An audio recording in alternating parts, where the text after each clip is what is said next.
The Harry Potter world may seem like a wondrous place filled with magic, butterbeer, and chocolate frogs. But there are still some pretty dark and twisted parts to the stories. The series may have been kid-friendly at first, but it quickly did away with any age constraints to cast its spell on generations, thanks in part to some surprisingly grown-up elements. From suggestive names to infuriating character choices, here are some aspects of the Harry Potter series that take on a whole new meaning for adult audiences. Negligence or abuse. Dumbledore does a great job of passing himself off as a kindly, benevolent father figure to Harry and the rest of the student body. But if you take a close look at his actual actions, he's a pretty icy person who knowingly sends children into harm's way for the sake of an obscure prophecy. And his willingness to throw Harry to the wolves, sometimes literally speaking, is just part of the series' troubling trend of adults being negligent or even possibly abusive to these kids. Hagrid regularly writes out roadmaps for the main trio to waltz into danger. I shouldn't have said that. I should not have said that. The faculty is filled with crazy people, and even the parents are pretty lousy. How else could you explain Hermione's folks, who are muggles, allowing their 11-year-old to run through a wall and hop on a train they never even saw? Or how no one bothered to check on baby Harry Potter for a decade after he was dropped off at the doorstep of an aunt and uncle everyone knew were terrible. Good adulting, everybody. The Ministry of what? There are tons of pseudo-political commentaries contained in the Harry Potter series. Gellert Grindelwald tries to enslave the Muggle population by way of a global wizarding war that, not coincidentally, rages alongside the real-life events of World War II. Voldemort and his Death Eaters fight for genetic supremacy over half-bloods and Muggles like some of the worst villains in history. But perhaps the most unsettling aspect of the stories is that the Ministry of Magic remains in place without any checks or balances and seems to oppress certain classes of wizards. They have a totalitarian approach to justice, with boundary-free surveillance options at their disposal and an army of soul-sucking dementors who inflict cruel punishment on prisoners. They're also in charge of all the money and sometimes distribute assets unfairly between various families. It just goes to show that even at its best, the wizarding world is never truly free. Just ask the house elves. Fat-shaming. It gets a laugh out of a lot of readers, but the way J.K. Rowling writes about Dudley Dursley in the earliest installments of the Harry Potter series is kind of troubling. Although she has plenty of faults to choose from while writing about Harry's spoiled cousin, she pays a lot of attention to the fact that he's portly, or, as she writes it, the size of a young killer whale. Descriptions of Dudley's piggly little eyes and his resemblance to a pig in a wig read as especially cruel and unnecessary in retrospect, even if Rowling has insisted she's against fat-shaming. Sexual innuendos. The Harry Potter books may be meant for kids, but certain parts belong in the restricted section. For example, there's the Ingorgio spell, which seems like a poor choice of name on Rowling's part, and is probably the only explanation for how Hagrid's father made Whoopi with a giantess. I shouldn't have said that. I should not have said that. Then there's the fact that these are all teenage students who've had no sex ed coursework at all. Some have traced the timing of Nymphadora Tonk's conception to her parents' teen years. Rowling herself has said she didn't mean to encourage teen pregnancy in the story, but thanks to a dirty Easter egg in the Marauders map from the Prisoner of Azkaban movie, we know Hogwarts could get pretty steamy with or without proper education about safe sex. Wasted gifts. As creative and thorough as Rowling was when creating the Potterverse, there are some aspects of the stories that become pretty frustrating in hindsight. Snape has the gift of legilimency, for example, but doesn't bother using it to figure out that Barty Crouch Jr. is drinking Polyjuice potion to disguise himself as Mad-Eye Moody in the Goblet of Fire. Seems like that might have been important. And Hermione's time turner, a literal time travel device, could have been used for far more important things than overloading her school schedule and springing an animal from execution. Harry could have probably used that luck potion he gets in Half-Blood Prince to help him defeat Voldemort, and Minerva McGonagall's shape-shifting skills should have given her an upper hand in undermining Dolores Umbridge, who just so happens to be a sucker for cats. And the consequences may be severe. Instead, all of these elements just come and go as trivial moments of convenience, despite the fact that there is an all-out war in motion. And let's not forget how casually Dumbledore gifts Harry one of the 3 sacred Deathly Hallows, the Cloak of Invisibility, long before he could come anywhere near appreciating its true value. Whoa! My body's gone! Perverted poltergeist.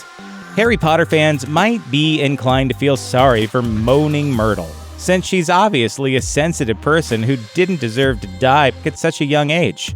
But that doesn't excuse her posthumous perversions. In the Goblet of Fire, she has a habit of sneaking in on boys in the bathtub and spying on them without their permission. Hello, Harry. Oh, long time no see. Oh. Stoner House. House Hufflepuff boasted some of the nicest and most serene students of the Hogwarts bunch, and there may have been a reason for the relaxed attitudes. Not only does the name of their house sound kind of like it endorses huffing and puffing, but Hufflepuffs tended to excel at herbology, loved to laugh, and lived right by the kitchens. Coincidence? Weasley weirdos. In The Prisoner of Azkaban, the Dark Lord's sniveling sidekick Peter Pettigrew is eventually spotted alive and well on the Marauders map that Fred and George Weasley have been holding on to. That's how he's ultimately discovered to be disguised as Ronald's pet rat. But if he's always visible on the map, and the Weasley twins have full access to it, and in theory would check in on their younger brother once in a while, they have to know he has unexpected company in his room each night, and just ignore it. You don't need magic powers to see that's pretty messed up. For millions of people around the globe, the Harry Potter book and film series were the closest they'd ever come to experiencing actual magic. The journey of the young wizard from an orphan who lived under the stairs at his cruel aunt's home into the legendary hero who defeated the world's darkest villain was nothing short of epic. The final installment of the story was as complex as it needed to be to wrap up 7 chapters worth of sorcerer storytelling. So to make sure you caught everything important at the end, let's shed a little Lumos light on what happened in the conclusion of the Harry Potter saga. Wicked. Snape's true side comes through. In the beginning of the final film, Dementors loomed over Hogwarts. Professor Snape observed from on high how much devastation the Dark Lord's looming presence had caused his school. But he had to carry on because it was all part of the plan no one else knew about. See, Snape might have seemed like a terrible person throughout the whole series, but his true loyalties became clear in his final moments. He was ultimately expelled from school and killed by Voldemort's snake, just so the Dark Lord could take true ownership of the Elder Wand. Some friend Voldy was. Harry overheard everything and tried to rush in and help Snape as soon as you-know-who was gone, but it was too late. Instead, Snape used his last moments to give his least favorite student a teardrop full of memories. In them, Harry discovered the gut-wrenching backstory of Snape's unrequited love for Harry's mother, Lily. After all this time. Always. As it turned out, he'd been crazy about her since childhood and was also looking after Harry the whole time by feigning allegiance to the Dark Lord. The only reason he murdered Dumbledore was because the headmaster was already dying and didn't want Draco Malfoy to be forced to do the deed. Snape's open contempt for Harry at Hogwarts was still pretty real since he looked so much like his dad, James, but he was trying to protect Harry all the while so he could fulfill his destiny to defeat the Dark Lord. It probably didn't hurt Snape's feelings too much that Harry Potter was always meant to die in his big battle with Voldemort, though. Speaking of which, no resurrection stone required. There's a reason Dumbledore had his eye on Harry Potter from day one and helped fan the flames on Harry's chosen one persona in the wizarding community. He was one of the few people who knew that Harry was predestined to die in a battle against Voldemort. You have the Grim? Harry finally realized the truth about his fate once he saw Snape's memories and found out he himself was the final Horcrux. A part of Voldemort lives inside him. After Helga Hufflepuff's cup was destroyed and the diadem of Rowena Ravenclaw was done for, Harry left Hermione and Ron to deal with the snake while he set off on what he knew was a suicide mission to face Voldemort in the Forbidden Forest. So when the time comes, the boy must die? Yes. He didn't exactly know what would happen after that, of course, but he trusted the late headmaster enough to follow his lead, even to his own death if necessary. Boy who lived.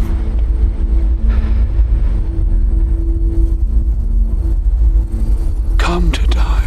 Upon going gently into that good night, Harry awakened in what appeared to be a milky white vision of King's Cross Station, where he'd hopped onto platform 9 3/4 so many times before. Dumbledore awaited him with the news that he'd successfully killed off the part of Voldemort that remained inside of him in the process of dying. So Harry had a choice to board a train back to the realm of the living, or to just move on. To where, he didn't say.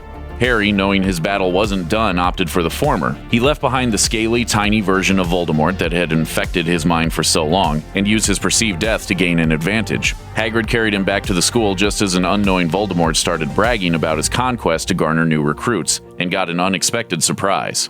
The Elder Wand was his all along. No matter how many Horcruxes Harry and his friends successfully destroyed, Voldemort was still a more powerful wizard than all of them. So when Harry arose from the dead to pick a final fight with the Dark Lord, he was very quickly overtaken by you-know-who. But Voldemort still couldn't kill him with the wand again, even after he'd taken ownership from Snape. Why? Well, it turned out that Snape wasn't the one who'd gained control of the Elder Wand in the first place, so didn't actually pass to Voldemort upon Snape's execution. While Snape had indeed killed Dumbledore and taken possession of the wand in Half-Blood Prince, it was Draco who'd originally disarmed Dumbledore, and thus received the allegiance of the Elder Wand. Then, when Harry disarmed him in their subsequent duel, it was Harry who'd laid claim to the Elder Wand. So while the Elder Wand was successfully used to strike its master down in the forest when Harry had surrendered himself to the Dark Lord, he still wasn't disarmed of the wand in that battle. It remained loyal to Harry instead of Voldemort, and it wasn't the only magical instrument that came into play to take old Snakeface down. A key weapon presented itself. The Sword of Gryffindor had been an instrumental tool in destroying Horcruxes throughout Harry Potter lore. Dumbledore used it to destroy the Gaunt family ring, Harry retrieved it from the frozen lake, and Ron used it to destroy the locket that was causing his buddy so much mental anguish. Despite knowing its powers, Harry offered the sword to Griphook in exchange for his help to get them into Bellatrix Lestrange's vault at Gringotts. Griphook returned to villainy soon after, though, and left Harry and his friends in the lurch by abandoning them in the vault caverns with no promise to get them out. Hermione, always with a clever idea up her sleeve, led the trio to ride a dungeon-bound dragon out of the bank, with Griphook perishing in the fiery skirmish that ensued. That's unfortunate. The sword then disappeared from his grip to present itself to a more worthy pair of hands. Later on, when Hermione and Ron were back at Hogwarts trying to lure Nagini away, the sword presented itself to Neville Longbottom so he could slice the snake's head off and deal Voldemort one last crucial blow as he fought his ultimate battle with Harry. Unlike other similar weapons in the Harry Potterverse, the sword knew no master and simply chose whoever was worthiest at the time, and few were more worthy than Neville. People die every day. They didn't die in vain.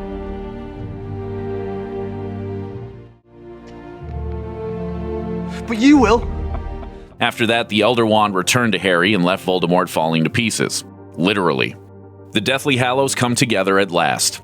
There was an interesting Easter egg contained in Harry's first shot of the last film. As he mourned Dobby's beachfront grave, he looked in a triangular fragment of a mirror the elf had possessed. Thanks to the circular nature of his glasses, it created the symbol of the Deathly Hallows, and the reflection is a wink to how all three elements would eventually be his. As explained in The Tale of the Three Brothers in the second-to-last movie, the Deathly Hallows consisted of the Elder Wand, the Cloak of Invisibility, and the Resurrection Stone. When combined, they gave a wizard untold power, the ability to disappear from death's purview, and a means to bring back lost souls. Voldemort got his hands on one, the Elder Wand, while Harry had been casually given the cloak in his earliest days at Hogwarts, not knowing its strength. He eventually recovered the stone, too, after kissing his snitch goodbye with the intention of sacrificing himself. Unlike Voldemort, however, Harry didn't aim to use these items for world domination once he came into possession of all three. Instead, he snapped the Elder Wand in half and dropped the Resurrection Stone in the Forbidden Forest to be trampled into the dirt by a centaur. He did keep the cloak for himself because it had once belonged to his late father, and who'd give up an invisibility cloak? He'd later passed the cloak down to his own son, James Sirius Potter, and James's younger brother, Albus Severus, would later swipe it in the events of the Cursed Child. Speaking of which, the next generation. In the 19 Years Ahead epilogue to Deathly Hallows, we met Harry Potter's trio of children with Ginny Weasley. Particular attention was paid to Albus Severus Potter, his second son, as he prepared to board the Hogwarts Express for his start at the school. The boy was contending with the possibility that he might not make it into Gryffindor, and Harry consoled him as best he could. But just say that I am. Then Slytherin House will have gained a wonderful young wizard. Little did we know at the time of this movie's release, but this was ushering in a new generation of wizarding journeys, which plays out on the stage in Rowling's Harry Potter and the Cursed Child. Was it all in his head? There's a popular fan theory that everything that happened to Harry Potter outside of Privet Drive was a mental making of his young, abused mind, and Deathly Hallows did little to dispel that theory. In fact, the movie seemed to give a wink to that possibility by having Harry ask his late professor if his crazy adventure was all just happening in his head. Of course it's happening inside your head, Harry. Why should that mean that it's not real? So was the entirety of the Harry Potter universe fiction coming from the imagination of a desperate boy who lived under the stairs and who wished for something more? Actually, if I think about it, it doesn't seem curious at all. The Harry Potter books and films have been combed through by everyone who wished they'd gotten a Hogwarts acceptance letter on their 11th birthdays. But there are some details in the movies that only die-hard Potter fans could really pluck out. Here are some Harry Potter Easter eggs that only bona fide members of Dumbledore's army would have caught. Snape's coded message. It took a long time for Harry Potter to figure out that Professor Snape wasn't actually out to get him and make his stay at Hogwarts miserable. If he was a star student of language like his pal Hermione, though, he might have been able to unlock the Half-Blood Prince's true intentions long before he got a screening of Snape's memories through Dumbledore's pensieve in the final chapter. In the Sorcerer's Stone, Snape challenges Harry. Tell me, what would I get if I added powdered root of asphodel to an infusion of wormwood? The moment seems like a check on Harry's sudden star status as the big man on campus, but in retrospect, superfans have always found a little more weight to those words. See, asphodel is actually a member of the lily family and can invoke the phrase, "My regrets follow you to your grave." Meanwhile, wormwood is literally defined as something bitter or grievous. This has led many to believe that Snape was really just telling Mr. Potter that he was bitterly regretful of his mother, Lily, passing away. Given the fact that he loved her most of his life and clutched her corpse in agony the day he discovered the boy who lived, that makes a lot of sense then, doesn't it? So much 7. Harry Potter's number on the Gryffindor Quidditch team is 7, and it's no accident. He's the 7th of Voldemort's Horcruxes, after all, and there are 7 books in the series. So the filmmakers went to painstaking efforts to include the fabled numerology throughout the series, whether you noticed it or not. There are a ton of things that just so happen to add up to 7 throughout the movies, like the head count of snakes that line the door to the Chamber of Secrets, the number of players on each Quidditch team, the number of children in the Weasley family, and the number of Harry Potters that are made from the Order of the Phoenix to disguise the real deal. Looks like 7 really was Harry's lucky number. Deathly Hallows everywhere. Speaking of visual iconography, the movies also made a point of flashing the sign of the Deathly Hallows during pivotal scenes as well. For example, in the Goblet of Fire, Dumbledore gazes upon his collection of artifacts in his office, and they're arranged in such a way to give us a wink to the triangle circle line symbol that would represent the Cloak of Invisibility, the Resurrection Stone, and the Elder Wand later on in the story. Another example comes in Deathly Hallows Part 2, when Harry, feeling bad about Dobby's death, looks in the shard of mirror the house elf had in his possession. The lens of his glasses and a streak of glare create the symbol for a split second as well, seemingly reminding him of his mission to destroy Voldemort's Horcruxes. Fans could launch a full-scale Easter egg hunt to find all the other nods to this paramount piece of symbolism because it's scattered throughout the film series in small moments such as these. Trelawney's prophecies.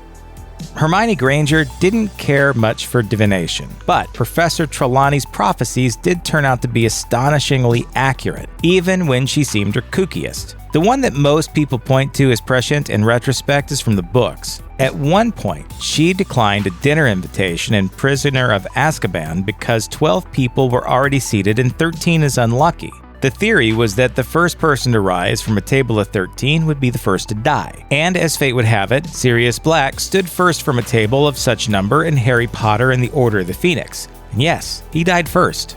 But it takes an especially keen sensibility to ferret out that her birthday claim about Harry was also ultimately on point, even though it seemed way off at the time. In the same chapter of Prisoner of Azkaban, she said she thought he was born in midwinter, but he answered that his birthday was actually in July. However, Voldemort's birthday was New Year's Eve, and since Harry had a piece of Voldemort lodged in his soul after surviving the attack on his family, well, she was kinda right then, wasn't she? Plus, of course, she totally called it when she said, "The one with the power to vanquish the Dark Lord approaches, born to those who have thrice defied him, born as the 7th month dies, and the Dark Lord will mark him as his equal, but he will have power the Dark Lord knows not, and either must die at the hand of the other, for neither can live while the other survives." Have I said something? The Chocolate Frog Bookend.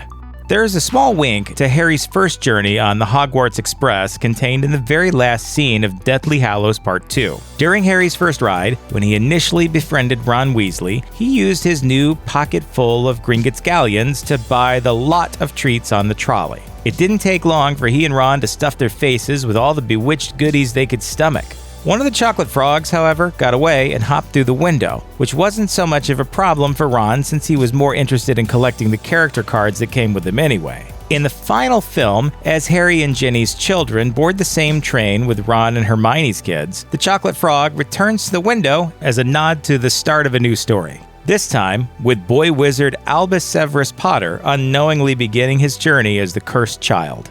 Voldemort was in Hogwarts the whole time. In the film version of Prisoner of Azkaban, there's a moment when the students are walking through the staircase when an unexpectedly familiar face pops up in a portrait, Lord Voldemort.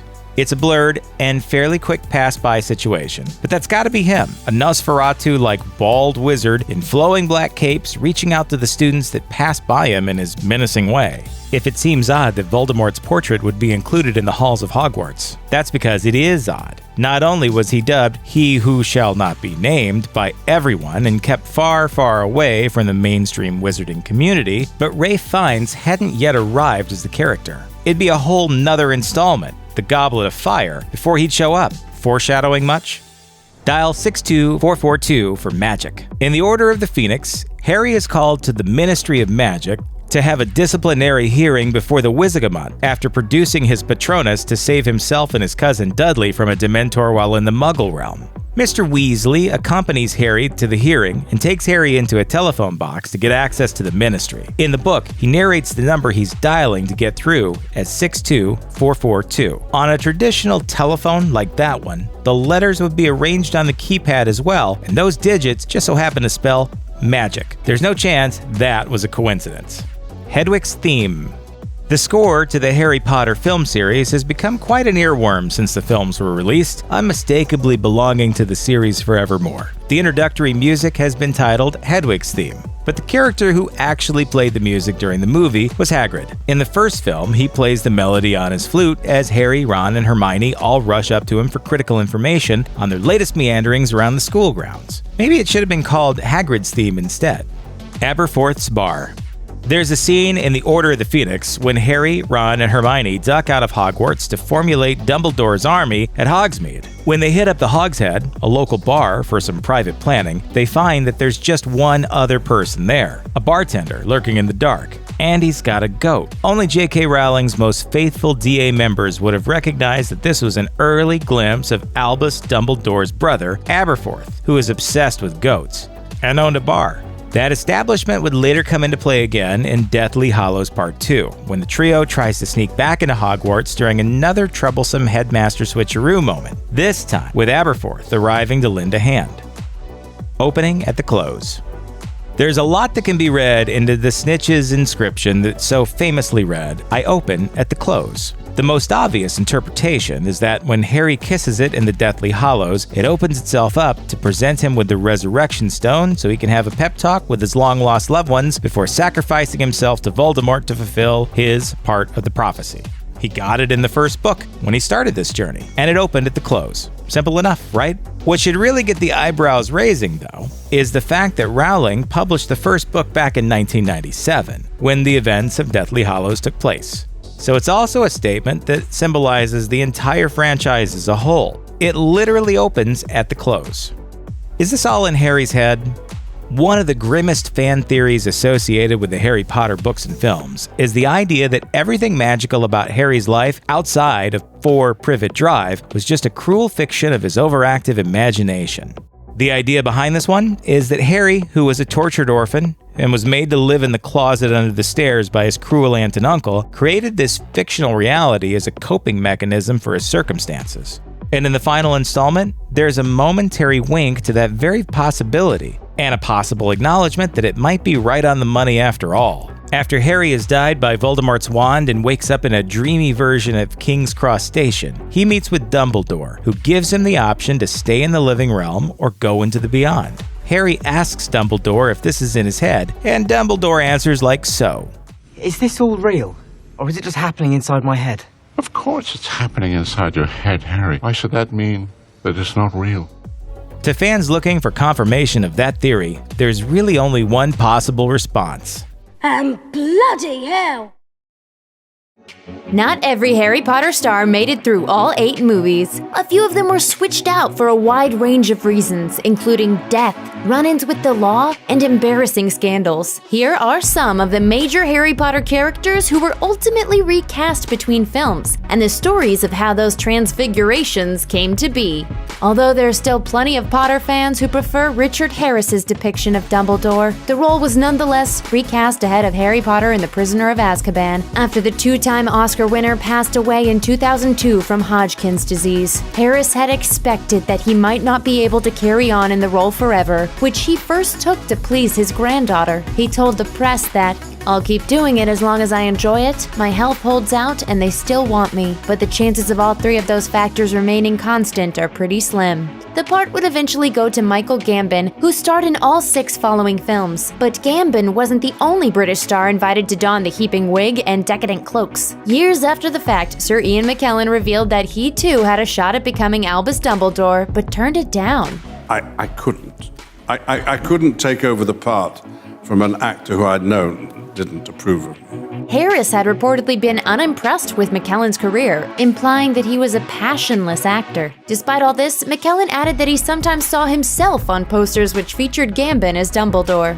When Lord Voldemort first appeared on screen in Harry Potter and the Sorcerer's Stone, there wasn't a lot for the actor portraying him to do. After all, he was mostly hidden behind Professor Quirrell's turban throughout the story. And even when he did emerge, his face was superimposed on the back of Quirrell's skull. Richard Brimmer did what he could with the role, but wasn't surprised when he wasn't invited back to reprise his part in Harry Potter and the Goblet of Fire. Brimmer told This Is Northeast, "The producers spent a long time fighting to get me, so I'm very proud to have been the first. But the role is now being played by Ralph Fiennes, who's an old mate, in the 4th film. I've been in the business a long time, and it didn't surprise me that they went for a bigger name, being Hollywood-led, and I'm happy to pass it on to Ralph." Fiennes was already an A-lister by the time Sorcerer's Stone was released, having won Oscar nominations for Schindler's List and The English Patient, so it's no surprise that the filmmakers didn't seek him out for that brief CGI appearance.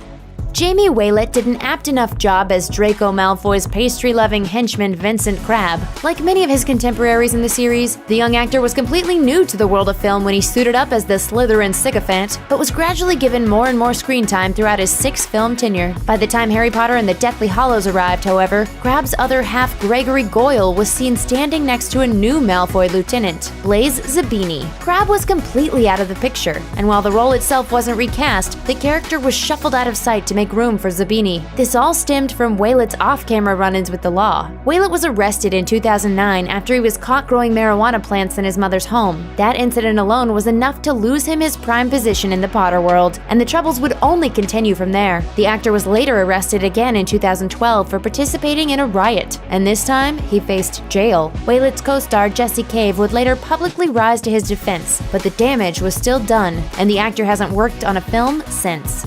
When the Gryffindor common room portrait known as the Fat Lady first appeared in Harry Potter and the Sorcerer's Stone, it was celebrated actress Elizabeth Spriggs who portrayed her. However, Spriggs' portrayal was brief and rather rigid in blithely asking for the prefect's password. So before the character would return in Harry Potter and the Prisoner of Azkaban, the actress was replaced with Dawn French. French brought a more comedic element to the character as she desperately tries to impress the Hogwarts student body with her glass-breaking operatic skills.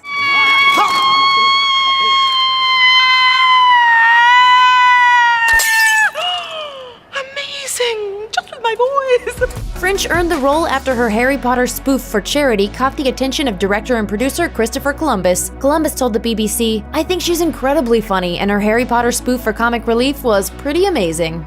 The casting of the Harry Potter films was entirely limited to British thespians, a rule so strict it even forced producers to turn down Robin Williams for the role of Hagrid. But Vern Troyer became the rare exception when he was cast as Gringotts banker Griphook in Harry Potter and the Sorcerer's Stone. Troyer was the only American actor with a major role in the film, but the character was voiced by his English co-star Warwick Davis, who also portrayed Professor Flitwick and another bank teller in the film. But by the time Griphook became more significant to the story in Harry Potter and the Deathly Hallows, Davis had taken over the role completely.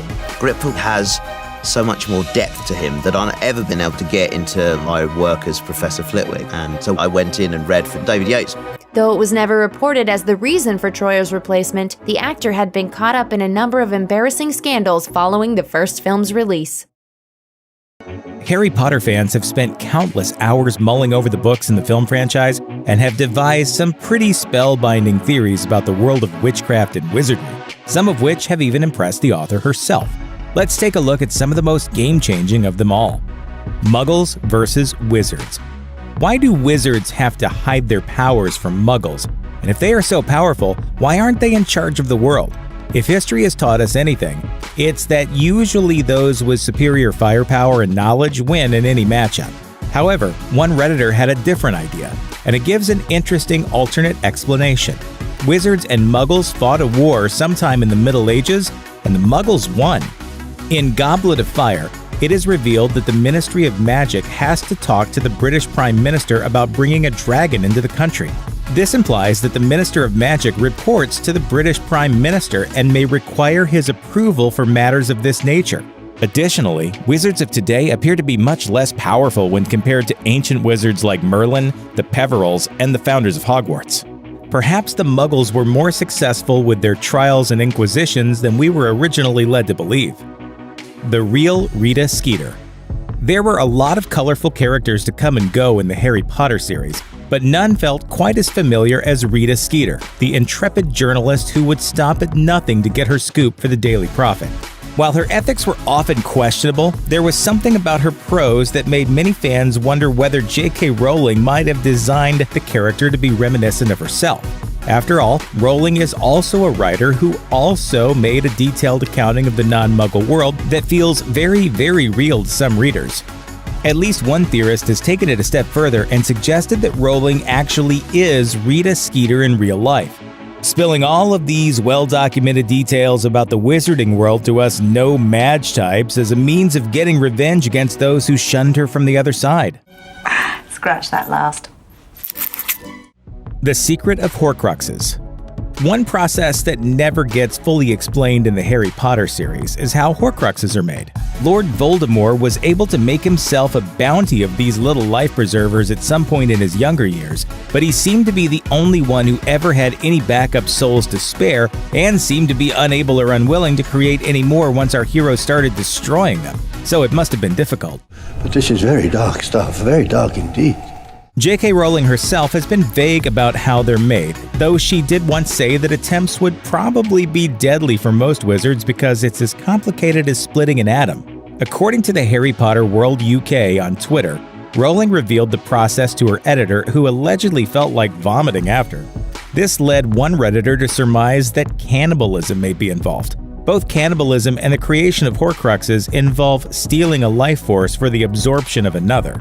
The theory seems to have gained some serious traction in Fantastic Beasts: The Crimes of Grindelwald, as it was revealed that prior to becoming Voldemort's pet and tag-along Horcrux, Nagini was actually a shape-shifting maledictus who had a female human form before we met her in the original series. Voldemort may have killed off the piece of Nagini that was human and swapped in a piece of his own soul instead.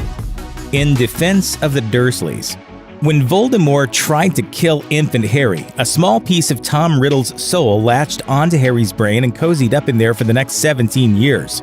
Even though Harry was not a traditional Horcrux, we know that Voldemort's presence affected Harry, giving him some of Voldemort's powers and causing occasional angry and violent outbursts. What if Harry wasn't the only one affected by Voldemort's presence?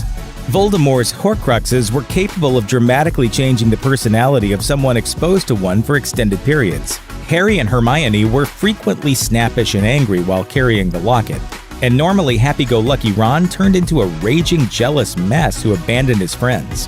If a Horcrux can do that to a genial and good-natured person, what might it have done to the Dursleys, who were around Harry every day for 10 years? From the flashbacks, we know that Petunia wasn't exactly a very nice person as a child, and Vernon was probably no better. But it is interesting to consider that maybe their already sour natures were further exacerbated by Voldemort's evil influence. Since Dudley was born the same year as Harry, he's literally lived almost his entire life around this Horcrux. It almost makes you feel a little sorry for them. Almost.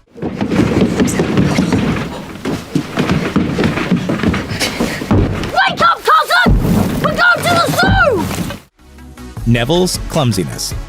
During Neville Longbottom's first flying lesson at Hogwarts, he earned a reputation as clumsy and perhaps not the brightest student in the new class of first years. There are plenty of other examples of Neville being clumsy with magic and spells during his early years at the school, but that first flying lesson may not have been Neville's fault at all. After Voldemort's death, the Longbottoms were targeted by Death Eaters and tortured to insanity, which speaks to a definite animus against the Longbottoms by Voldemort's crew. When Professor Quirrell first tries to kill Harry in Sorcerer's Stone, he does so by bewitching Harry's broom as he rides it during a Quidditch match. The unnatural movements of Harry's broom are very similar to what happened to Neville during his flying lesson. What if that arm-breaking incident was because Quirrell was using the same charm to exact a little torture on the Longbottom boy? It should also be pointed out that until it was broken during the events in Order of the Phoenix, Neville was using his father's wand, the father who was driven insane when Neville was an infant. As we all know, the wand chooses the wizard, and so some of Neville's early difficulties with spells may have been due to him using this hand-me-down. After Neville gets a new wand, he seems to grow in leaps and bounds in his confidence and spell abilities. Self-sorting wizards. In Harry Potter and the Sorcerer's Stone, the Sorting Hat struggles with where to put Potter after the boy wizard kept thinking over and over again, Not Slytherin. Not Slytherin. Not Slytherin, eh? The Sorting Hat assured him that it'd be a good fit for him but sent him over to Gryffindor instead, per his wishes. As a result of that scene, some fans suspect that Harry may not have been the only one who moved himself to another house. One fan theory suggests that both Ron and Hermione were also sent to Gryffindor rather than houses they were suited for, Hufflepuff and Ravenclaw respectively, because of their own preferences. For Ron, the reasoning behind the choice seems simple enough. All of his family was already in Gryffindor, so he wanted to fit in. For Hermione, it may have been a reflection of her own newfound valor in venturing into this whole new world alone. Centaurs know all. There were two big scenes in the Harry Potter series that pitted the titular wizard against his arch-nemesis Voldemort in the Forbidden Forest, and the first may have foreshadowed the last. As one fan theorist points out, after his brush with death as a baby, Harry's first encounter with the Dark Lord took place in the forest, where he was sent to detention alongside Hermione, Ron, and Draco Malfoy with instructions to find out who was killing off the unicorns. There he found a cloaked figure, which he'd later discovered to be Voldemort, drinking a unicorn's blood. Firenze the Centaur scared the figure away, and in the book was then scolded by his fellow Centaur Bane, who warned him, "We are sworn not to set ourselves against the heavens. Have we not read what is to come in the movements of the planets?" The Centaurs didn't go on to spell it out, so what we didn't know at the time was that Harry's fate was to die at the hands of Voldemort in that very place. The Centaurs pretty much foretold the final battle before Harry knew the identity of the cloaked figure that threatened his life so early on. Just something to think about. Protecting Snape. The Defense Against the Dark Arts classroom was a revolving door for professors at Hogwarts during Harry's time as a student. First, there was Professor Quirrell, who carried Voldemort on the back of his head. Then came Gilderoy Lockhart, who was a fraud and lost all his memories due to a misfired memory charm. Remus Lupin also walked away after he was exposed as a werewolf. Then Mad-Eye Moody turned out to be Barty Crouch Jr. in disguise, and Dolores Umbridge got herself dismissed for insubordination and general wickedness before Severus Snape was finally transferred from his position as potions professor to take over. You know, I really hate children. All the while, Snape seemed like the most obvious choice for the role, and some fans were left to wonder why he didn't get it until Harry Potter and the Half-Blood Prince. One theory has it that Dumbledore never gave him the post to protect him. The idea is that because he wouldn't let Tom Riddle have the job years before, Riddle cursed the position and assured that everyone who occupied it would suffer some kind of cruel fate and serve just 1 year. Dumbledore refused Snape the job until he made the unbreakable vow to kill Dumbledore and thus resigned himself to a horrible year already. The theory might also explain why Snape, as headmaster, installed a Death Eater in the role next, as he was clearly willing to sabotage the guy on the sly whenever possible. Are you incapable of restraining yourself, or do you take pride in being an insufferable know-it-all? Professor Trelawney was the real deal. She might have caught a lot of flack for her histrionics, but Professor Trelawney was actually on the mark with her prophecies a lot more often than people thought. For example, a reread of what she predicted in Harry Potter and the Prisoner of Azkaban has some theorists believing she predicted Dumbledore's death long before it happened because she refused a seat at Christmas dinner by saying, "If I join the table, we shall be 13. Nothing could be more unlucky. Never forget that when 13 dine together, the first to rise will be the first to die." With Peter Pettigrew hiding out in the form of Ron's rat Scabbers, there were 13 people at the table, and Dumbledore was the first to stand. Meanwhile, she might not have been so wrong in Harry Potter and the Goblet of Fire when she sensed that Harry was born in midwinter. Harry was a July baby, but what we didn't know at the time was that a piece of Voldemort was still embedded in him, and Tom Riddle's birthday just so happened to be December 31st. Some speculate that her misinterpretation may have only been due to the fact that her sense was so strong that she was picking up on the Dark Lord's date of birth instead. It looks like Sybil Trelawney shouldn't have been such a laughingstock after all. Actress Shirley Henderson has a career that spans well beyond a bathroom at Hogwarts. And today, we're going to find out what she's been doing since her stint in Harry Potter. From Korean films to acclaimed biopics, here's what happened to the actress who played Moaning Myrtle. Who's Moaning Myrtle? I'm Moaning Myrtle.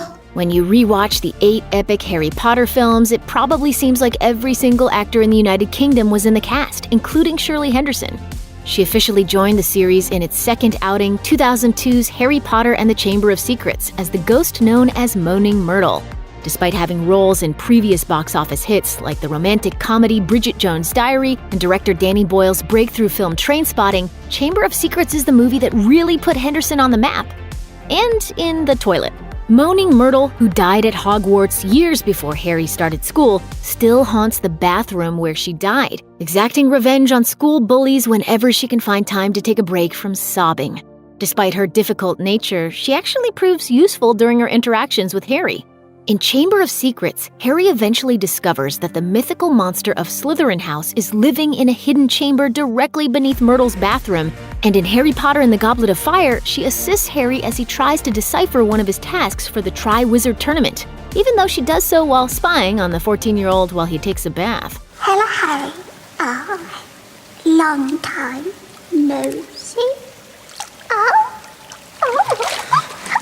Perhaps the strangest part of Henderson's Potter role is that she was 37 years old when she first played the Ghost of Myrtle. Immediately after exiting the Harry Potter franchise in 2005, Shirley Henderson found herself in a project fit for royalty, Sofia Coppola's avant-garde Marie Antoinette. The 2006 film stars Kirsten Dunst as the doomed Queen of France, who enjoys a life of pure excess before meeting a particularly grisly end during the uprisings of the French Revolution. The film, which won an Academy Award for Best Costume Design, features Henderson as Madame Sophie, who was frequently at odds with Marie Antoinette and constantly plotting against the Queen throughout her reign.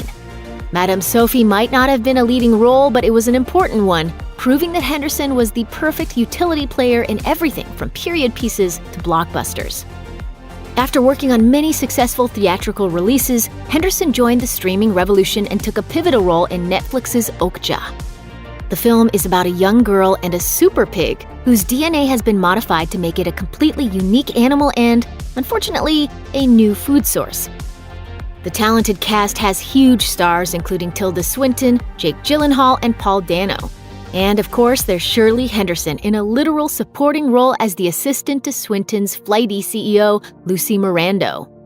Besides being one of Netflix's most critically praised films, the movie gave Henderson a chance to give a stellar performance alongside Swinton, even though their characters look like seriously bad people. We don't look too bad.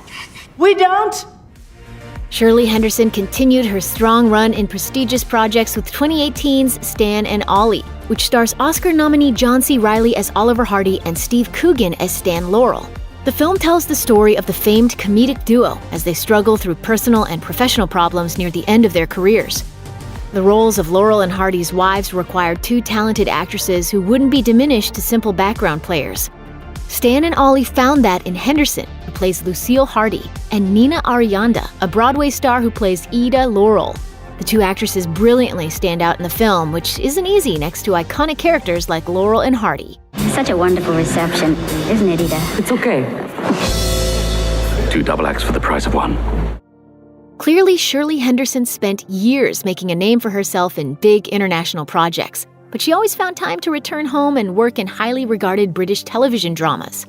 Henderson kicked off this trend with 2013's Southcliffe, a crime drama where she portrayed a woman in the midst of a breakdown. Working alongside stars like Game of Thrones' Joe Dempsey and Black Mirror's Rory Kinnear as inhabitants of a small town grappling with a series of violent shootings, the show was a huge success for Henderson, earning her a BAFTA nomination for the role.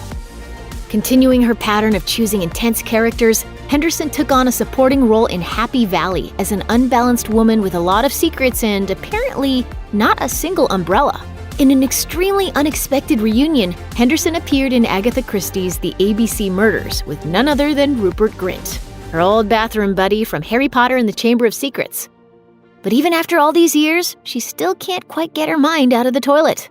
I prefer my gentlemen to not be cavalier in their use of the lavatory paper. It blocks up the pipes, and then who's got to get in there with a stick and break it up?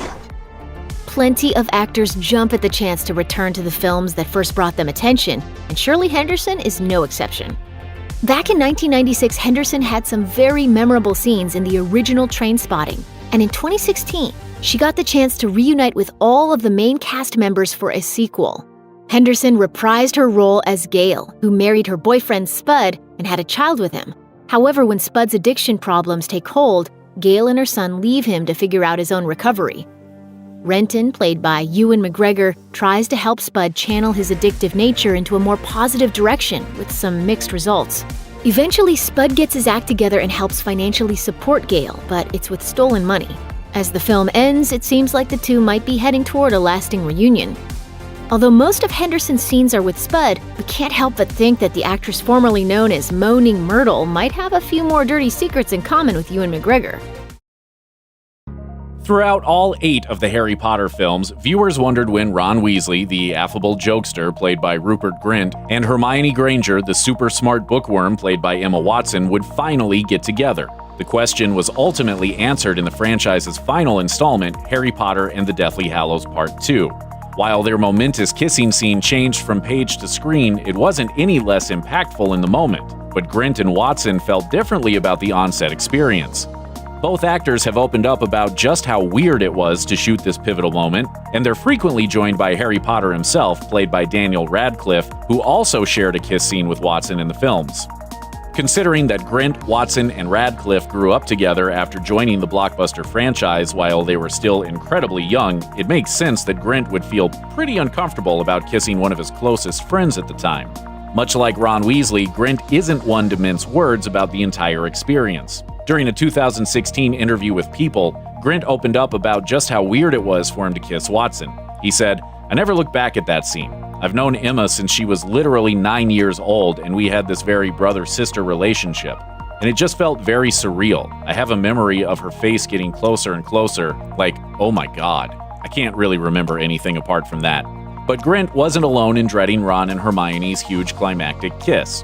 Watson told Movies Ireland exactly why the kiss was so awkward. "It's purely the fact that he's like my brother, and we were both totally in the same boat. I'm sure he will tell you exactly the same thing. It was very strange and very weird. Believe me, we both wanted it to be over equally as much as the other. It's honestly like kissing my brother. It was weird." And Watson wasn't crazy about her kissing scene with Radcliffe either. She stated, "With Harry, I was half naked and covered in silver paint, so that was pretty awkward." In the end, all 3 of them got through it, as Watson shared. "They were both strange situations to be in, but both were complete gentlemen. It's obviously hard to put our personal history to one side considering we grew up together. But once you've done it 4 or 5 times, it gets quite boring. So it definitely got easier." While Radcliffe was a gentleman, apparently Watson really went for it while filming their kiss. Radcliffe said in an interview with MTV News, "I've just been getting into so much trouble with Emma about this because apparently I said in an interview that she was like an animal. I thought it was going to be a kind of a slow, sensual thing, and Emma really went for it. As fans know, Harry and Hermione don't actually kiss, and their entire romantic entanglement is a vision produced by an evil magical object known as a Horcrux as a means to torture Ron." Harry talks in his sleep, Have you noticed? No, of course not. But that didn't change how weird it was for everybody on set. Radcliffe echoed his friend's comments, stating, "It was kind of weird. It is a bit like kissing your sister. I'm not complaining. It was good. It was vigorous. For me, I wasn't too freaked out, but it's a bigger deal for Emma. I think it generally is a bigger deal for girls." Oh, no. I mean, she's brilliant, and we're friends, but no. As for Watson, she was apparently so embarrassed by the scene that she made Grint, who couldn't stop laughing, leave the set. While Watson told J14 that she was proud of the kiss between Harry and Hermione, Grint remembers that he was kicked out of the room. When they were there actually filming that kiss, they did actually want me there to kind of play off something, but I just found that too funny. Emma sent me out because I kept laughing. It just looked really strange.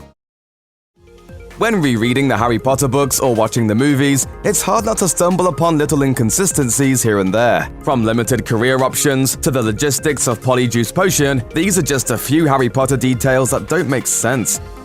After a young witch or wizard graduates from Hogwarts, they're expected to join the adult wizarding world, and part of that is figuring out which career works for them. During the 5th book in the series, Order of the Phoenix, Harry visits Professor McGonagall for a required career advice meeting, and they discuss which classes Harry should take to qualify for his desired post-grad job. However, besides becoming an Auror, a dark wizard catcher, post-Hogwarts options seem pretty scarce, especially according to the adults in Harry's life. It's never revealed what Harry's parents, James and Lily, did for a living, but almost every adult he knows growing up either works for the wizarding government, the Ministry of Magic, or teaches at Hogwarts, though there is a wizarding hospital, St. Mungo's, which is stocked with healers, and some talented athletes might become Quidditch players. This means there are roughly 4 viable career paths in the wizarding world. The stage play Harry Potter and the Cursed Child, which serves as a sort of sequel to the original series, seems to confirm the lack of career options. As adults, Harry, Ron, and Hermione are all employed by the Ministry, with Hermione even serving a term as the Minister of Magic. In Harry's 3rd year at Hogwarts, he discovers the Marauders Map, an enchanted moving map of Hogwarts that details every secret passageway, contains every room, and shows a user where every single person within the castle is and whether or not they're on the move. A password-protected cheat sheet to the school, the map is immensely useful to Harry throughout his time at Hogwarts and beyond. And as it turns out, it was his birthright all along. Harry's father, James, helped create the map during his own time there. I solemnly swear that I am up to no good. Harry is given the map by Ron's brothers Fred and George, the notoriously mischievous Weasley twins, who have been its custodians for years, but this seems a bit off, considering that map apparently contained a huge conspicuous secret the entire time they had it. Peter Pettigrew, one of the map's creators and the man who betrayed Harry's parents, spent 12 years posing as Ron's pet rat and sharing a dorm room with Ron and Harry, and apparently, Fred and George didn't pay much attention to the strange name hanging out with their brother for years. The twins may be troublemakers, but they're not stupid. It just doesn't add up. One notable feature of Hogwarts is that it's filled with magical moving portraits, and students and professors alike can communicate with the seemingly sentient subjects within. From the portrait of the fat lady who guards the Gryffindor common room, to the former headmasters and headmistresses living in their own commemorative portraits in Dumbledore's office, this world is filled with painted personalities who are fully capable of carrying on conversations with anyone who tries to talk to them. Password. Caput Draconis. Though Harry never directly learns the rules of portraits, it seems as if they're only created when a wizard dies. After Dumbledore's death in Half-Blood Prince, his portrait appears alongside his predecessors in the headmaster's office, and as it turns out, he dispenses advice to Severus Snape, who takes up the post in the 7th book. Even so, the exact mechanics of these magical portraits remain bafflingly unclear. There's definitely some part of the person within the portraits, but does it only contain the knowledge they possessed until their death, or can the portraits continue to evolve? He's like the devil. He's got and a soul as dark as his name. It's him, Headmaster, the one they all talk about. He's here. Every portrait Harry encounters seems to be able to process and learn new information, making the concept all the more confusing. Naturally, the magic behind this went unexplained throughout the series. Harry encounters plenty of action and adventure during his time in Hogwarts, which seems par for the course for a kid constantly evading the most dangerous dark wizard of all time. As a result, he also encounters plenty of injuries, from regrowing all of the bones in his arm to recovering from deadly curses. The medical staff at Hogwarts is usually on high alert, and the school nurse, Madame Pomfrey, is capable of mending broken bones in the blink of an eye. Madame Pomfrey's skills extend beyond life and death circumstances as well. When Hermione ends up cursed with expanding teeth, the nurse shrinks them so that they're cosmetically perfect, even though Hermione's teeth weren't perfect before she was hit with the curse. With that being said, it's a little odd that so many characters in Harry's world, including Harry himself, wear glasses. If Madame Pomfrey or any healer at St. Mungo's can cure poison, snake bites, and broken legs, why can't they fix something as simple as astigmatism? One of the most interesting potions in the wizarding world is Polyjuice Potion, a brew that allows the user to transform into any other person for 1 hour, as long as they have a bit of that person, which in Harry's experience typically means a hair or two from the person's head. In Harry's second year, he and Ron impersonate 2 Slytherin students, Crabbe and Goyle, to figure out if Harry's nemesis, Draco Malfoy, is using the Chamber of Secrets to attack Muggle-born students. Why are you wearing glasses? Reading. Reading? I didn't know you could read. Then, in Harry's 4th year, it turns out that one of his professors is not the actual Auror Mad-Eye Moody, but a Death Eater pretending to be Moody thanks to the potion. Despite the difficult brewing process, Polyjuice Potion is a constant factor throughout Harry's journey. If Polyjuice Potion seems too good to be true, you're right. There are any number of problems a user could encounter while using it, beyond Hermione accidentally using a cat hair in the Chamber of Secrets and ending up in the hospital wing. Even if you look exactly like the person you're impersonating, anyone who knows them well enough would likely notice if your mannerisms are off. The entire situation could be blown wide open when someone whose hair has been used for Polyjuice suddenly doesn't remember conversations or experiences they had with other people. Polyjuice might seem foolproof, but it's far from it. You're lying, Dolores. And one mustn't tell lies. Stupefy! The Harry Potter films were perfectly cast, but it's still fun to look at what might have been, especially when it comes to actors who decided to pass on the chance to participate in such a huge blockbuster. Here are some actors who decided that appearing in the Wizarding franchise just wasn't for them. Ian McKellen is a legendary actor, so it makes sense that his name came up to replace Richard Harris as Dumbledore in the wake of Harris' tragic death following the second film. However, McKellen turned down the role because he thought it would have been inappropriate. As he explained, "People say to me, 'Don't you wish you'd played Dumbledore?' I say no. I played Gandalf, the original. There was a question as to whether I might take over from Richard Harris, but seeing as one of the last things he did publicly was say what a dreadful actor he thought I was, it would not have been appropriate for me to take over his part. It would have been unfair." He played Dumbledore, of course, the wizard. I played the real wizard. Although Michael Gambon eventually took over the role for the rest of the series, McKellen still gets confused for the character. He told The Telegraph in 2013, "The other day there were 100 people outside the theater who wanted autographs. Just as I did the last one, a woman grasped my hand and said, 'It's so wonderful to meet Dumbledore in person.' I blew her a kiss and got into my car."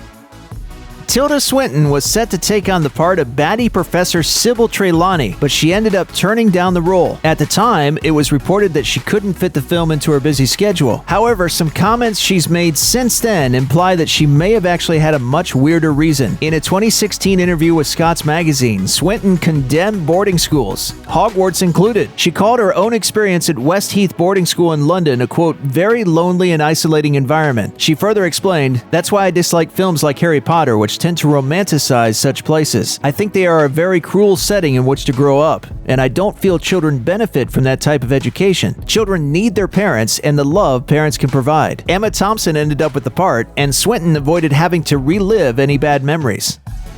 Hugh Grant was reportedly so prepared to play the role of pompous Defense Against the Dark Arts professor Gilderoy Lockhart in Harry Potter and the Chamber of Secrets that he went ahead and dyed his hair blonde. However, he ended up backing out to star in the romantic comedy 2 Weeks' Notice. However, Chamber of Secrets director Christopher Columbus contested these reports, claiming that he had never spoken to the actor about doing the film. Regardless of what Grant was or wasn't offered, the part ended up going to Kenneth Branagh, who brought his standard level of gusto to the performance.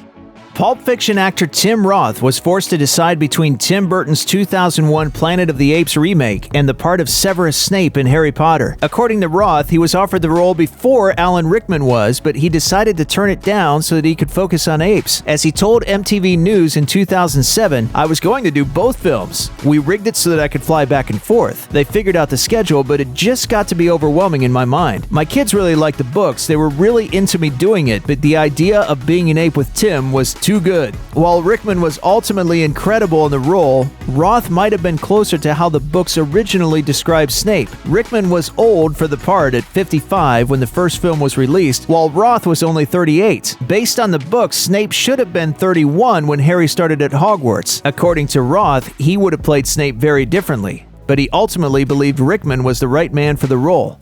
I didn't want my life to be franchised. Helen McRory didn't miss out on the Harry Potter films entirely, but she was kept from playing a much bigger part than what she ended up with. McRory ultimately played Narcissa Malfoy, though she was originally cast as Narcissa's sister, Bellatrix Lestrange. That role eventually went to Helena Bonham Carter when McRory got pregnant. You should be honored, Sissy. As should Draco.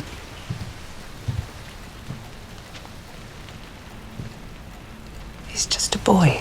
As McRory told Parade in 2011, "I got pregnant with my first child, and insurance wouldn't cover pregnant witches. It was lovely that they invited me back and wanted me to be a part of it somehow."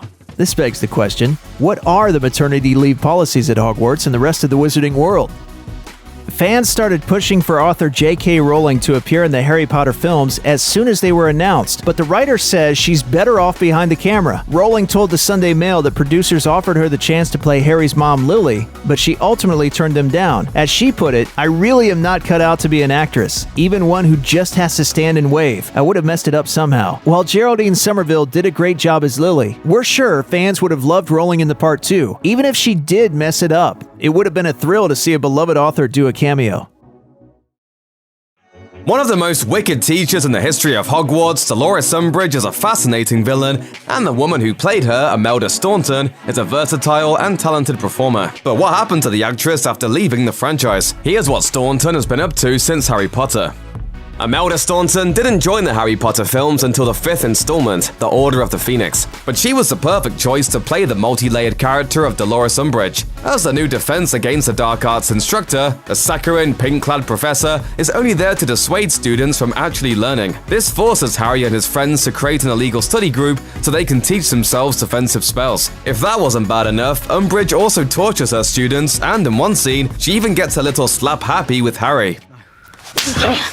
Despite the fact that she's driven out of Hogwarts by the end of Harry's 5th year, Umbridge appears during the second to last installment of the film series, Harry Potter and the Deathly Hallows Part 1. In classic Umbridge style, she's back to her old ways of abusing power. Fortunately, Harry manages to disguise himself and best her once again. With a mix of wholesomeness, arrogance, and cruelty, Staunton's pitch-perfect performance as Umbridge left an unforgettable mark on the series. After her run in the Harry Potter movies, it seemed logical for Staunton to transition into other blockbuster films, and eventually she found her way into a few hugely successful Disney projects. In 2010, Staunton joined Tim Burton's adaptation of Lewis Carroll's classic novel Alice in Wonderland. The film even features a few of Staunton's Harry Potter co-stars, including Alan Rickman, Timothy Spall, and Helena Bonham Carter, as well as Staunton's husband, Jim Carter. She only has a few short lines as a talking flowers, but Staunton gives her thorny character some serious personality, and she comes out smelling like a rose. Stop that. Staunton also appeared in Disney's 2014 anti-hero tale Maleficent, which stars Angelina Jolie as a seemingly evil witch who cursed Aurora, better known as Sleeping Beauty. Staunton plays a character named Knotgrass. She's one of 3 pixies who take human form and stay by Aurora's side until she becomes safe from Maleficent's clutches. Staunton later reprised the role in the 2019 sequel Maleficent, Mistress of Evil. Staunton might not have physically appeared on screen in her next big project, but her role was an incredibly vital one. In 2014's Paddington, Staunton provided the voice of Aunt Lucy, who remains off screen for most of the film but still manages to give an emotional backbone to the entire narrative. Paddington spends his childhood with his loving Aunt Lucy and Uncle Pastuzzo, who was voiced by Michael Gambon. You might remember him as the actor who played Albus Dumbledore opposite Staunton. After Pastuzzo tragically dies, Aunt Lucy sends Paddington to live in London, where he's adopted by the quirky and kind Brown family. In Paddington 2, the little bear embarks on a mission to bring Aunt Lucy to London to live with him and the Browns. Despite many struggles, he eventually succeeds, and Staunton briefly reprises her role for some of the film's most heartfelt moments.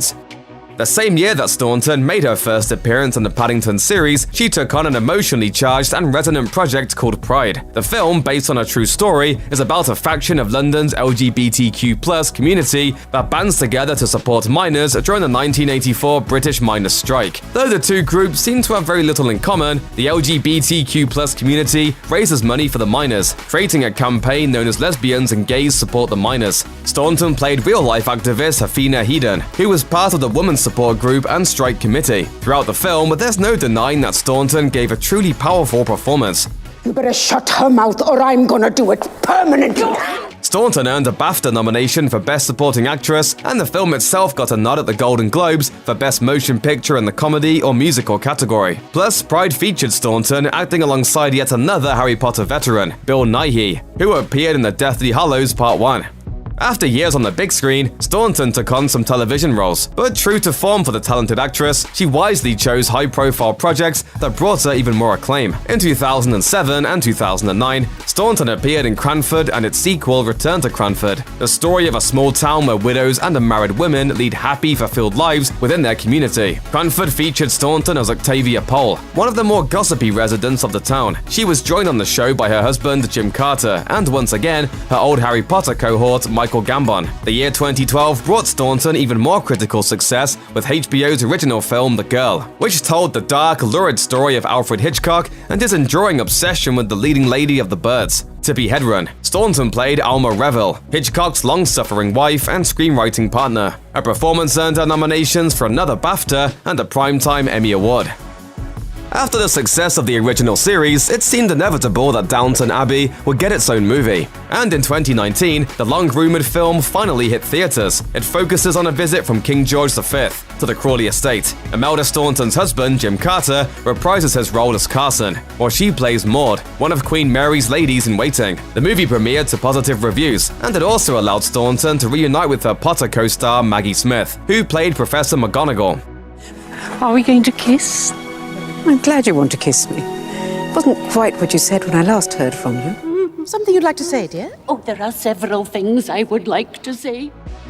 The actress who played Dolores Umbridge isn't just an acclaimed star of stage and screen. In 2006, Imelda Staunton made news when she was named an officer of the Order of the British Empire. 10 years later, she earned the title of Commander of the British Empire, both thanks to her work in the dramatic arts. Now, it seems that Staunton will take her royal ambitions to the next level. According to Variety and the BBC, Staunton will play the part of Queen Elizabeth in the 5th and final season of The Crown. We can only be thankful that Dolores Umbridge never achieved the power of the throne.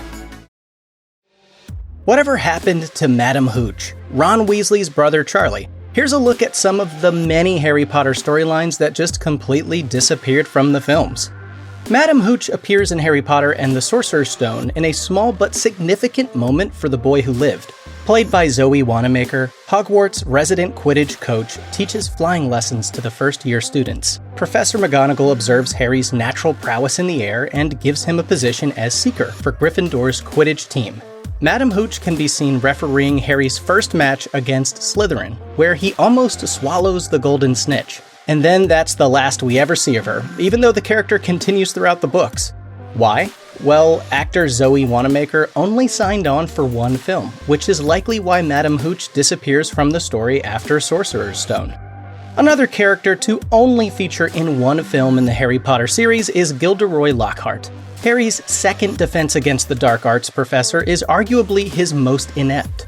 Appearing in Harry Potter and the Chamber of Secrets, Lockhart is a charismatic, charming celebrity renowned for successfully banishing various dark creatures.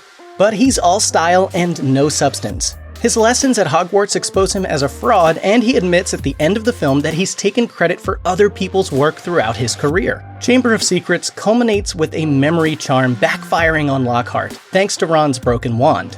Lockhart gets a taste of his own medicine, losing all memory of who he is. And then, you guessed it, he disappears for the rest of the movie series. Hello. Who are you? Ron Weasley. Really? And, who am I? In the books, Harry, Ron, and Hermione run into an amnesiac Lockhart in St. Mungo's Hospital for magical maladies and injuries during Harry Potter and the Order of the Phoenix. But actor Kenneth Branagh likely wasn't available to film this cameo for the movies.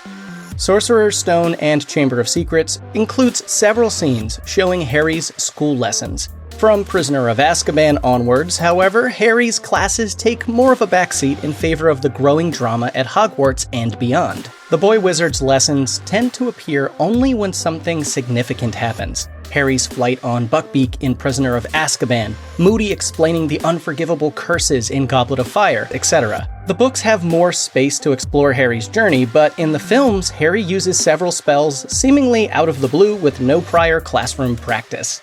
Harry Potter and the Goblet of Fire is a turning point in the story for everyone's favorite teenage trio. Lord Voldemort makes his comeback at last, emerging from a cauldron with no nose and a thirst for blood, while Harry, Ron, and Hermione come of age as the series takes a more dramatic adult tone. But it's not all bad for the Golden Trio, especially Hermione, who has a whirlwind romance with Quidditch sensation and Durmstrang student Viktor Krum, which ends with Krum asking Hermione to write him after he leaves. In the books, this happens, but in the movies, Krum is almost entirely absent for the rest of the series. Like Hermione, Harry has a love interest in Goblet of Fire, Cho Chang, who initially rebuffs Harry for Cedric Diggory. After Cedric dies, however, Harry grows close to Cho during Order of the Phoenix. Harry shares his first kiss with Cho before their budding relationship quickly goes awry when she spills the beans to Dolores Umbridge about Harry's secret group, Dumbledore's Army. Post-Order of the Phoenix, Cho graduates from Hogwarts and Harry pursues a relationship with Ginny Weasley. The two are briefly reunited in Deathly Hallows during the prelude to the Battle of Hogwarts. The film follows a similar path to the books here, reducing Cho to a cameo character after her abrupt breakup with Harry. The Harry Potter films were mostly faithful adaptations of the book series, though many characters had to be cut during the jump from the page to the big screen. Multiple members of Hogwarts faculty never or barely appeared in the films. Professor Binns, Professor Grubbly Plank, plus most of the stuff with the Centaur, to name a few. One teacher who did have a cameo appearance before disappearing from the film series is Professor Sinistra. Sinistra teaches astronomy lessons throughout Harry's time at Hogwarts. In the film, she is played by an unidentified actress in an uncredited role, which was later retconned as Professor Sinistra when the actress's likeness was used in the Lego Harry Potter video games. Omitting Professor Sinistra from the other Harry Potter movies was a missed opportunity for the series in regards to representation. The astronomy teacher's physical appearance isn't given in the books, though the character was portrayed by a black woman during Sorcerer's Stone. In hindsight, the films could have further developed Sinistra as a prominent POC character. Colin Creevey, equal parts endearing and annoying. The starstruck student appears in Harry Potter and the Chamber of Secrets as the boy who lived's #1 fan. Colin is one of the students to fall victim to becoming petrified by the basilisk. Thankfully, Harry saves the day by venturing into the Chamber of Secrets to rescue Ginny Weasley and kill the giant snake. Chamber of Secrets is the only installment in the Harry Potter series to star Colin Creevey. In later films, he is replaced by an original character called Nigel Wolpert. Nigel can be seen as an amalgam of Colin's character, as well as his brother Dennis, who appears in the books. Nigel has a happier ending in Harry Potter and the Deathly Hallows Part 2 than his on-page counterpart. In the books, Colin is killed by Death Eaters during the Battle of Hogwarts. It seems that Colin's death was instead given to Lavender Brown, who in the films is killed by Fenrir Greyback despite surviving the battle in the books. Prisoner of Azkaban features some big changes for Harry, Ron, and Hermione as they face their third year at Hogwarts. New lessons are introduced, such as Professor Trelawney's Study of Divination and Care of Magical Creatures classes led by Hagrid. Both classes prove difficult in different ways. Harry rides a hippogriff in his first lesson with Hagrid, while Trelawney frequently predicts Harry's imminent death after seeing the Grim during a divination class. Buckbeak, the hippogriff Harry flies on, plays a small but significant role in the third installment. Draco Malfoy purposely provokes the beast into attacking him, and Buckbeak is sentenced to death thanks to Draco's father Lucius. Thanks to the Time Turner, Harry and Hermione manage to rescue Buckbeak before his extermination. Harry saves Sirius Black from the Dementors before his godfather departs with the Hippogriff, both of them fugitives from the Ministry of Magic. In the films, Buckbeak's story ends there, but in the books, there's a whole storyline with Buckbeak that ends with a moving reunion with Hagrid. Too bad we never saw it. The final installment in the Harry Potter book gives fans their first look at Albus Dumbledore's childhood and subsequent previously unknown history. Evil journalist Rita Skeeter swoops in shortly after Dumbledore's death to drag the headmaster's name through the dirt in her revealing biography, The Life and Lies of Albus Dumbledore. When Harry reads an excerpt in the Daily Prophet, it triggers a crisis of faith as he is forced to confront the possibility that he never knew his mentor's true nature after all. Skeeter's biography casts a shadow on Dumbledore's legacy, but it isn't necessarily untrue. We learn in the book that Dumbledore was involved with the dark wizard Grindelwald, as Harry learns from Dumbledore's brother Aberforth. Aberforth explains that their sister Ariana was attacked by 3 Muggle boys in her youth, causing her magic to spiral out of control. Her father, Percival, went after the Muggles in retribution, earning him a life sentence in Azkaban and a sour reputation for his family. Ariana was later left in Albus's care after their mother's death, but she was killed accidentally during a confrontation between Albus and Grindelwald. However, almost none of this is explained in the films. Instead, there's just a brief scene that hints at these events that Harry explicitly isn't interested in at all in the film. I'm not interested in what happened between you and your brother. Ron's older brother Charlie has the biggest blink and you'll miss it cameo appearance in the film series, popping up briefly in a photograph of the Weasley family on their trip to Egypt in Prisoner of Azkaban. Besides that, Charlie is an absent member of the Weasley clan, never appearing properly on screen, though Ron mentions Charlie in Harry Potter and the Sorcerer's Stone while explaining that his brother works with dragons in Romania. That's a Norwegian Ridgeback. My brother Charlie works with these in Romania. Charlie shows up a few times in the books, though. The wayward Weasley takes Hagrid's baby dragon Norbert off their hands in Sorcerer's Stone before returning to Hogwarts in Goblet of Fire as a handler for the dragons used in the Triwizard Tournament's first task. Like the rest of his family, Charlie is present at the final battle against Voldemort in Harry Potter and the Deathly Hallows. His exclusion from the later movies suggests that his character could have been retconned out of existence to allow the film to focus on portraying other Weasley siblings like Ginny, Bill, and Fred and George. In Goblet of Fire, future Doctor Who star David Tennant became one of the long list of acclaimed British actors to feature in the Harry Potter series. Playing the villainous Barty Crouch Jr., Tennant's role in the film was altered from the source material. In the books, when Professor Moody is revealed to actually be Barty Crouch's son, disguised via the power of Polyjuice Potion, Barty Crouch Jr. regales Harry with an in-depth explanation of how he was broken out of Azkaban by his parents, only to reunite with Voldemort and help him enact his plan to capture Harry. Barty's tale concludes with him receiving the Dementor's kiss for his crimes. The revelation that Mad-Eye Moody is really Barty Crouch Jr. is glossed over pretty quickly in the film, though. Crouch never explains his motivations or receives the Dementor's kiss. Dumbledore remarks that the Dementors will find Azkaban's missing prisoner, and Crouch promises that he will be welcomed back like a hero. Did Crouch return to Azkaban after that, or did the Dementors perform their soul-stealing kiss off-screen? It isn't clear. Crouch's storyline, like other characters in the films, disappears without closure or explanation.